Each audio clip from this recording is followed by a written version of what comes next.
ইস্তাকমালা সিয়াম শাহরান কাত্তুন ইল্লা রমাদান আমা রাআইতুহু আকসারু সিয়ামান ফি শাহরিন ইল্লা শাবান রাওয়াহু বুখারী। ওয়ান উসামা ইবনে যায়েদ রাদিয়াল্লাহু তাআলা আনহুমা قال سألت رسول الله صلى الله عليه وسلم يا رسول الله ما رأيت تصوم شهر من الشهور ما تصوم شعبان قال ذاك شهر يقبل الناس بين رجب ورمضان وهو شهر ترفع فيه الأعمال إلى رب العالمين وأنا أحب أن يرفع عملي وأنا صائم رواه النسائي. وعن عائشة رضي الله تعالى عنها قالت كان النبي صلى الله عليه وسلم يصوم في شعبان إلا قليلا رواه البخاري ومسلم. أيها المسلمون فإني أوصيكم ونفسي أولا بتقوى الله واتباع سنة رسول الله. আমরা জেনে নিই রমাদানুল মোবারকের আগমনী বার্তা বহন করে মুসলিম উম্মার উপরে ছায়া বিস্তার করেছে পবিত্র শাবান মাস। শাবান মাস অত্যন্ত মোবারকপূর্ণ একটি মাস। রাসূলুল্লাহ সাল্লাল্লাহু আলাইহি সাল্লামের নিকট শাবান মাসের সিয়াম বা রোজা সবচেয়ে বেশি প্রিয় ছিল। তিনি প্রায় পুরো শাবান মাস জুড়েই সিয়াম পালন করতেন, ইল্লা কালিলান, শেষের দুই একটা দিন বাদে। আম্মাজান আয়েশা রাদিয়াল্লাহু তাআলা আনহা বলছেন, সহিহ বুখারীর বর্ণনা, আমি আল্লাহ রসুলকে দেখি নেই কোনো দিন যে রমাদান মাসের চেয়ে রমাদান মাস ছাড়া অন্য কোনো মাসে পুরো মাস ধরে তিনি রোজা রাখেন নাই। আর রমাদানের পর সবচেয়ে বেশি রোজা রেখেছেন তিনি শাবান মাসে। তিনি বলছেন, মা রাআইতু রাসূলুল্লাহ সাল্লাল্লাহু আলাইহি ওয়াসাল্লাম ইস্তাকমালা সিয়াম শাহরান কাত্তুন ইল্লা রমাদান ওমা রাআইতুহু আকসারা সিয়ামান ফি শাহরিন ইল্লা শাবান। সহিহ বুখারীর বর্ণনা, শাবান মাসে যত বেশি পরিমাণ রোজা রাখতেন এত বেশি রোজার কোনো মাসে রাখতে দেখিনি। সহিহ বুখারীর আরেক বর্ণনায় এসেছে তিনি পুরো মাসে রোজা রেখেছেন। কোনো কোনো বর্ণনায় এসেছে তিনি দুই একদিন বাদে ইল্লা কলিলা, দুই দিন বাদ দিয়ে পুরো মাস রোজা রাখতেন। আর দুটো বর্ণনা আসছে, এটা সহিহ বুখারী মুসলিমে আছে, যে না, তিনি পুরো মাস রোজা রেখেছেন। তো এর ভিতরে হাদিসের ভাষ্যকারগণ একটা সমন্বয় করেছেন যে আরবি ভাষায় কিছু বালাগাত ফাসাহাত আছে, বাংলা ভাষাতেও আছে। একজন লোক প্রবাস জীবন কাটালো 40 বছর, দেশে আসার পর লোকেরা বলে এই লোকটা সারা জীবন প্রবাসেই কাটিয়ে দিল, অথচ যে 20 বছর বা 25 বছর বয়সে গেছে, তাহলে 20 বছর 25 বছর দেশে কাটিয়েছেন, প্রবাস থেকে ফিরে আসার পর আরও 10 বছর 15 বছর বেঁচে ছিলেন, তারা সারা জীবন তো আসলে কাটান নাই। কিন্তু এটা ভাষার একটা মাধুর্যতা, এটা পরিভাষা। তো রাসূল সাল্লাল্লাহু আলাইহি ওয়াসাল্লাম পুরো শাবান রোজা রেখেছেন, অর্থ হচ্ছে শাবানের বেশিরভাগ তিনি রোজা রেখেছেন, ইল্লা কালিলান, কিছু অংশ বাদ দিয়ে, এটাই সঠিক। তবে উম্মতের জন্য তিনি পুরো মাস রোজা রাখতে নিষেধ করেছেন। তিনি আদেশ করেছেন 1 থেকে 15 তারিখ পর্যন্ত রোজা রাখাটা সুন্নাত, অর্থাৎ শাবানের প্রথম দিকে সিয়াম পালন করা এটা সুন্নাত, শাবানের মাঝেও পালন করা যাবে, শেষের দিকে সিয়াম পালন না করাই ভালো।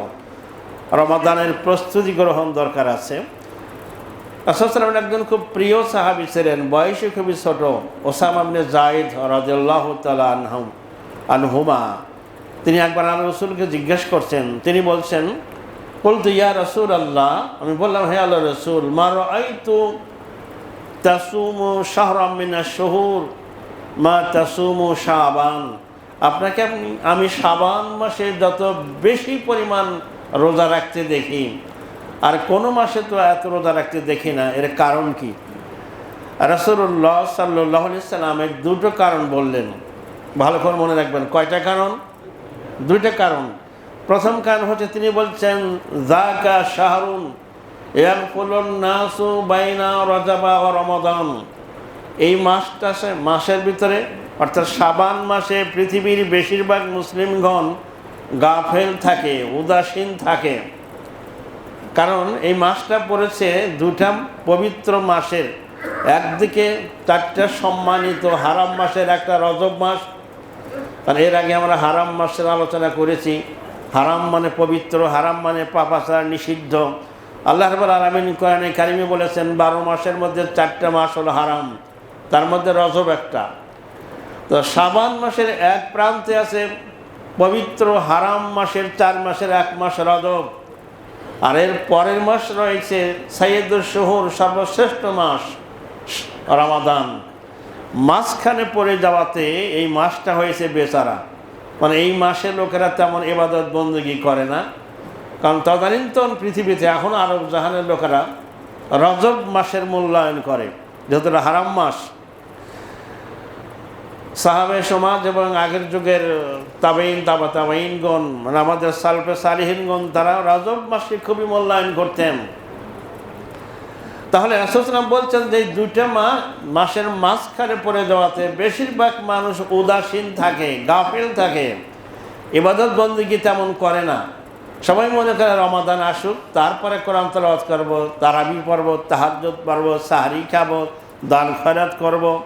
তো ইয়াকফুলুন নাসু বাইনা রজব ওয়া শাবান, এই রজব এবং রমাদানের মাঝখানে পড়াতে লোকেরা এই মাসে গাফিল থাকে, উদাসীন থাকে। আর যেই সময় পৃথিবীর বেশিরভাগ মানুষ, বেশিরভাগ মুসলিম অসচেতন থাকে, উদাসীন থাকে, গাফিল থাকে, ওই সময়ের ইবাদতটা আল্লাহর কাছে খুবই প্রিয়। যেমন ইমাম সাহেবকে দেখলে সবাই সালাম দেয়, জিএম সাহেবকে দেখলে সবাই সালাম দেয়, চেয়ারম্যান মহোদয়কে দেখলে সবাই সালাম দেয়, কিন্তু একজন রিক্সাওয়ালা কেউ সালাম দেয় না। আরব দেশের লোকেরা কিন্তু রিক্সাওয়ালা, একজন দিনমজুরকেও সালাম দেয়। অফিসের পিয়ন, দারোয়ান, লিফটম্যান, ক্লিনার, এদের সালাম দেয়। তো বাংলাদেশে আমরা মনে করি সালাম শুধু আমরা পাবো আর ওরা আমাদেরকে দিবে না, এটা ইসলামের নিয়ম না। তো সেজন্য একজন রিক্সাওয়ালাকে কেউ সালাম দেয় না, বলে এই রিক্সা, এই চাচা যাবে নাকি, রিক্সায় উঠে বলল। আপনার রাসূল সাল্লাল্লাহু আলাইহি ওয়াসাল্লামের এই মৃত সুন্নাতকে জিন্দা করার নিয়তে একজন রিক্সাওয়ালাকে সালাম দিলেন, নামার সময় তারা ভাড়া দিয়ে আবার সালাম দিলেন। তাহলে এটা এই নিয়তে সালাম দিলেন যে আল্লাহ রসুলের একটা সুন্নাত, যেটা আমাদের সমাজ থেকে মরে গেছে, কেউ এটা পালন করে না। অধিকাংশ মুসলিমগণ এই সুন্নাতটা আমল করে না, আমি করলাম। তাহলে এর মর্যাদা আল্লাহর কাছে অনেক বেশি, বলুন সুবহানাল্লাহ। অনুরূপভাবে গভীর রাত্রে শেষ রজনীতে পৃথিবীর মানুষেরা ঘুমের ঘরে মগ্ন থাকে, আপনি তখন যদি উঠে তাহাজ্জুদ পড়তে পারেন, এই শেষ রাতের সালাত, সালাতুল লাইল, এর মর্যাদা, এর ফজিলত অনেক বেশি। আল্লাহু আকবার। যেহেতু পৃথিবীর অধিকাংশ মানুষেরা এই সময় ঘুমে আছে, গাফিল আছে, আপনি সালাত আদায় করছেন। তাই রাসূল সাল্লাল্লাহু আলাইহি ওয়াসাল্লাম বলছেন এই শাবান মাসে অধিকাংশ মুসলমান গাফিল থাকে। যারা ব্যবসায়ী তারা প্রস্তুতি গ্রহণ করে, দোকান সাজাতে থাকে। মুদি দোকানদাররা ছোলা, বুট, চিনি, ডাল, বেসন, এগুলোর দোকান ভর্তি করে থাকে। রমাদান আসতেছে, যারা টেলিভিশনে নাটক, সিনেমা করে, তারা ঈদ উপলক্ষে কী কী নাটক বের করা যায় তার জন্য এখন থেকেই তারা প্রস্তুতি গ্রহণ করছে। আর যারা সাধারণ ক্রেতা, তারা বাড়িতে 10 কেজি বুট, 5 কেজি বেসন, 10 কেজি ডাল, 10 কেজি চিনি, সয়াবিন তেল, তিল, রূপচান্দা যা পেয়েছে কিনে বলে রমাদানের প্রস্তুতি গ্রহণ করছে। মানুষ এভাবে রমাদানকে স্বাগত জানাচ্ছে। নাউযুবিল্লাহ মিন যালিক।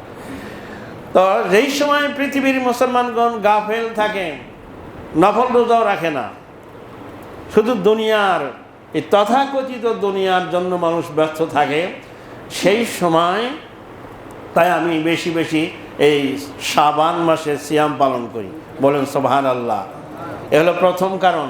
দ্বিতীয় কারণ হচ্ছে ওয়াহুয়া শাহরুন, শাবান এমন একটা মাস, তুরফাউ ফীহি আল আমালু ইলা রাব্বিল আলামিন, বান্দার বার্ষিক আমলনামা, মুসলিম উম্মার মানে একজন মুসলিমের বার্ষিক তার আমলনামা, কর্মের খতিয়ান আল্লাহর দরবারে পেশ করা হয়। সারা বছর আমরা কি করেছি এই রিপোর্ট, বার্ষিক রিপোর্ট পেশ করা হয় শাবান মাসে। তাই রাসূলুল্লাহ সাল্লাল্লাহু আলাইহি ওয়াসাল্লাম ইরশাদ করছেন ওয়াহুয়া শাহরুন তুরফাউ ফীহিল আমালু ইলা রাব্বিল আলামিন, রব্বুল আলামিনের কাছে বান্দার আমল পেশ করা হয়। ওয়া আনা উহিব্বু আর আমি এটা ভালোবাসি, আমি এটা পছন্দ করি। আইয়ুরফা আমালি, আমার আমল আমার রবের কাছে পৌঁছানো হোক। ওয়ানা সাইম, আমি রোজা রাখা অবস্থায়। সুবহানাল্লাহ, আমি রোজা রেখেছি এই অবস্থা। আমার আমল যখন আল্লাহর দরবারে পেশ করা হবে, আল্লাহ ফেরেশতাদের জিজ্ঞেস করে আমার বান্দাদের কি অবস্থা রেখে এসেছো? বলে আল্লাহ দেখলাম তোমার বান্দা রোজা রেখেছিল। আল্লাহু আকবার। এখানে এর আগে অনেক জুমার খুতবায় আমরা আলোচনা করেছিলাম যে প্রত্যেক দিন 2 বার আল্লাহর কাছে আমলনামা পেশ করা হয়। এরা প্রাত্যহিক, প্রতিদিন সকালবেলা একবার, সন্ধ্যায় একবার। সারা রাত আমরা কি করলাম, রাতের ফেরেশতারা সকালবেলা আল্লাহর কাছে রিপোর্ট পেশ করে। আর সারা দিন আমরা কি করলাম, সন্ধ্যার সময় ফেরেশতারা আল্লাহর কাছে রিপোর্ট পেশ করে। এটা হলো প্রাত্যহিক রিপোর্ট। আর সাপ্তাহিক রিপোর্ট পেশ করা হয় প্রতি সোমবার এবং প্রতি বৃহস্পতিবার। আর বার্ষিক রিপোর্ট পেশ করা হয় শাবান মাসে। এখন যারা অফিসে চাকরি করেন, কোনো কারখানায় হোক, কোনো প্রতিষ্ঠানে হোক, তিনি খুব সিরিয়াস মোডে কাজ করছেন তার টেবিলে বসে, এমন সময় তার অথরিটি, তার বস, তিনি হতে পারে জিএম, হতে পারে এমডি, হতে পারে ডিরেক্টর, তিনি এসে দেখলেন যে আমার এই কর্মকর্তা উনি খুব সিরিয়াস কাজ করছেন। আসার পরে তখন জিজ্ঞেস করবে নাম নিয়ে, কি আব্দুর রহমান সাহেব কেমন আছেন আপনি, কি কেমন চলছে? তখন উনি সালাম দিবেন, ভালো আছি আলহামদুলিল্লাহ। তখন তার একটু ভালো লাগবে যে আমি যে কাজ করছি এটা স্যার আমার বস দেখে গেলেন। আর যদি এমন অবস্থা হয় যে সারাদিন কাজ করেছেন, ঠিক বস যখন আসছে ভিজিটে তখন তিনি একটু ওয়াশরুমে গেছেন অথবা ক্যান্টিনে চা খেতে গেছেন, যখন ফিরেছেন তখন সবাই বলছেন আপনি কোথায় গেছিলেন, স্যার তো আপনার খুঁজে গেল, তখন তার কিন্তু একটু খারাপ লাগবে। তা আল্লাহ রাব্বুল আলামিনের কাছে বান্দার রিপোর্ট পেশ করা হয়, বার্ষিক রিপোর্ট পেশ করা হয়, আমলনামা পেশ করা হয় প্রতি মাস, বছর শাবান মাসে। তাই রাসূলুল্লাহ সাল্লাল্লাহু আলাইহি ওয়াসাল্লাম ইরশাদ করছেন, ওয়া আনা উহিব্বু আন ইউরফা আমালি ওয়া আনা সাইম, আমি রোজা রাখা অবস্থায় আমার আমল আল্লাহর কাছে পেশ করা হোক, উঠানো হোক, এটা আমি ভালোবাসি, এটা পছন্দ করি। বলুন সুবহানাল্লাহ। তাই আজকে থেকে ভালো আমল করুন, আজকে থেকে সিদ্ধান্ত গ্রহণ করুন, আগামীকাল থেকে রোজা রাখুন, একটু জামাতের সাথে 5 ওয়াক্ত সালাত আদায় করুন, একটু কোরআন তেলাওয়াত করুন, আর এই চিন্তা মনে নিয়াত করুন যে আমার আমল তো আল্লাহর কাছে পৌঁছানো হবে। রাসূল সাল্লাল্লাহু পুরো মাস রোজা রেখেছেন, আপনি পুরো মাস না পারলেন কমপক্ষে সপ্তাহে 2টা রাখেন, 2টা 4টা 5টা 10টা রাখেন। এমন যেন না হয় যে পুরো শাবান চলে গেল আমি আপনি একটা রোজাও রাখতে পারি নাই। এটা দুর্ভাগ্য ছাড়া কিছু না। সাহাবে একরাম রাদিয়াল্লাহু তাআলা আনহুম এবং পরবর্তী যুগের সালফে সালেহিন, তাবেঈন, তাবেঈন, তাদের কারো জীবনে শাবান মাস রোজা ছাড়া যায়নি। কারণ ইবাদতের জগতে রোজা বা সিয়াম হচ্ছে একটা ব্যতিক্রম ধর্মীয় ইবাদত। সুতরাং আজকে যারা আমাকে শুনছেন অনলাইনে অফলাইনে সকলকে আহ্বান জানাচ্ছি, আপনার শক্ত সিদ্ধান্তই পারে এই আমলটা করার জন্য। কি করা যাবে না? আল্লাহ আমাদের সকলকে তৌফিক দান করুক, আমিন। রমাদানুল মুবারকের প্রস্তুতির জন্যই মূলত শাবান মাস। Preparation is half done. প্রস্তুতি গ্রহণ করা মানেই একটা কাজের অর্ধেক যেন সম্পন্ন হয়ে গেল, বা প্রিপারেশন ইজ হাফ সাকসেস। যে কোনো কাজের একটা নিখুঁত পরিকল্পনা থাকা দরকার। তো রমাদান আপনি কীভাবে কাটাবেন, অন্য মাসের মধ্যে যেন রমাদান চলে না যায়, সেজন্য একটা প্রস্তুতি গ্রহণ দরকার। এখন হঠাৎ করে রমাদান মাসে আপনি সিয়াম পালন করবেন, সাহরি করবেন, ইফতার করবেন, পারবেন না, কষ্ট হয়ে যাবে। কারণ সেই গত রমাদানে আপনি হয়তো রোজা রেখেছিলেন, অনেক ভাই এমনও আছেন, আর শাওয়ালের হয়তো 6 রোজা রেখেছেন। আপনি ধরুন এই শাবান মাসে রোজা রাখবেন 2টা, 5টা, 10টা, তাহলে আপনার কিছুটা অভ্যাস হয়ে গেল। আপনার তখন আইডিয়া এসে যাবে যে সাহরির শেষ টাইম কখন, ইফতার কয়টায়। আপনাকে সেইভাবে রোজার প্রস্তুতি গ্রহণ করতে হবে। রমাদানের প্রস্তুতি গ্রহণ করার জন্যই মূলত আল্লাহ তাআলা এই বিধান দিয়েছেন।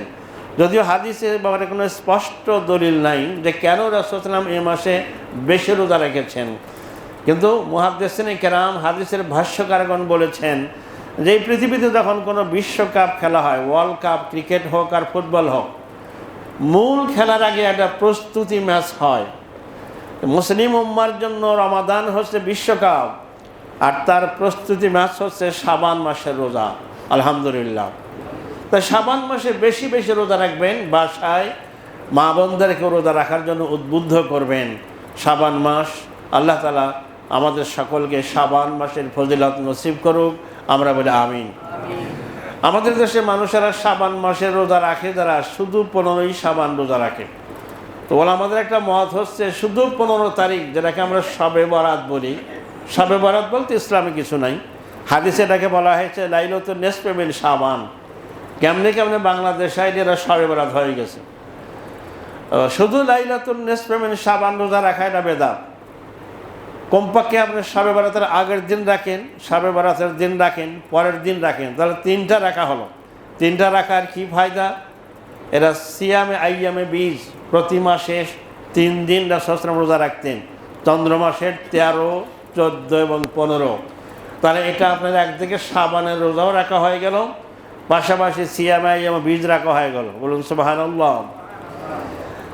আমাদের আয়েশা রাদিয়াল্লাহু তাআলা আনহা বলছেন, আমার যখন পিরিয়ডকালীন সময়ে রোজা ভাঙ্গা পড়তো, আমি এই রোজাগুলো বেশিরভাগ পূরণ করতাম শাবান মাসে। কারণ অন্য সময় আমি রোজা রাখার সুযোগ পেতাম না। রাসূল সাল্লাম যেহেতু তার সাথে আমি বেশি থাকতাম, যেহেতু রাসূলুল্লাহ সাল্লাম বেশিরভাগ এই মাসে রোজা রাখতেন, আমি আমার অতীতের ভাঙ্গা রোজাগুলো পূরণ করতাম। সেজন্য ফোকাহাদের একটা মত হচ্ছে, কারো যদি ফরজ রোজা ভাঙ্গা থেকে থাকে, তাহলে এই শাবান মাসে রমাদান আসার আগেই চেষ্টা করতে হবে এই রোজাগুলো আগে পূরণ করার জন্য।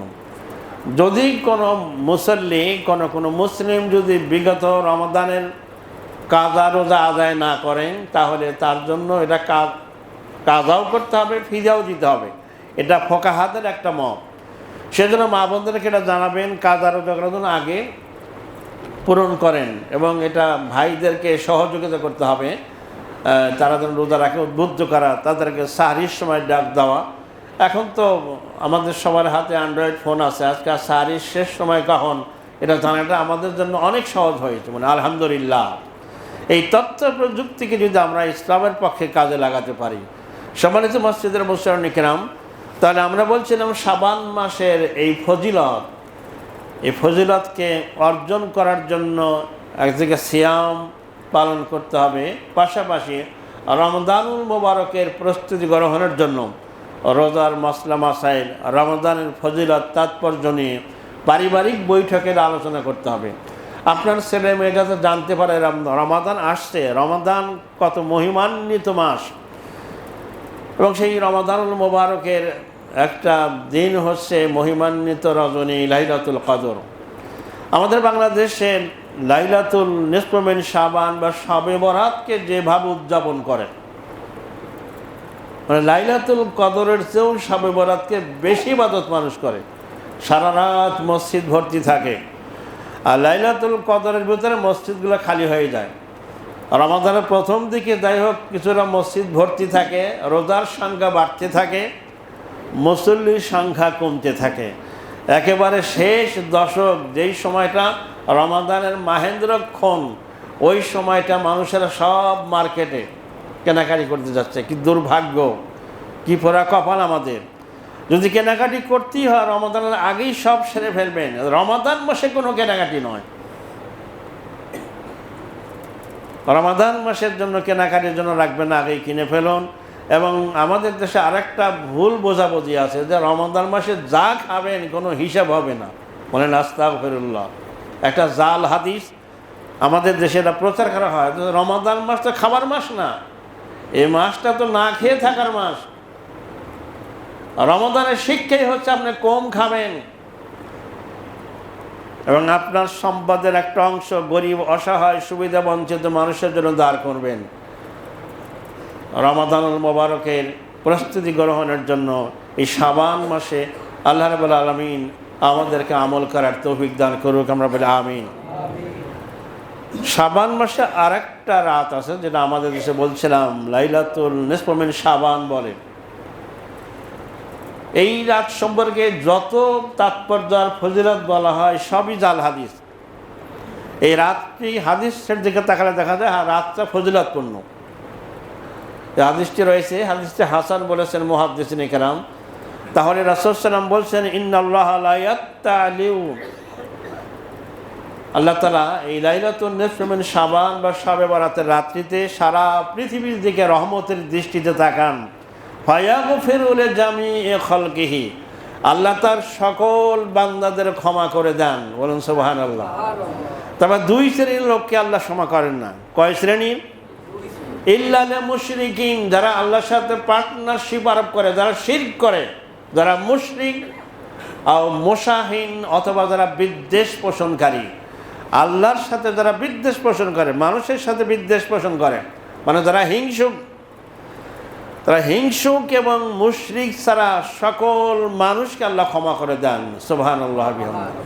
সুতরাং লাইলাতুন নিসফি মিন শাবানে আপনি যদি সারা রাত এশার নামাজ পড়ে ঘুমিয়েও থাকেন, আর আপনার মনের ভিতরে হিংসা এবং আপনার আমলের যদি শিরক না থাকে, অটোমেটিক্যালি আপনার গুনাহ মাফ হয়ে যাবে। বলুন সুবহানাল্লাহ।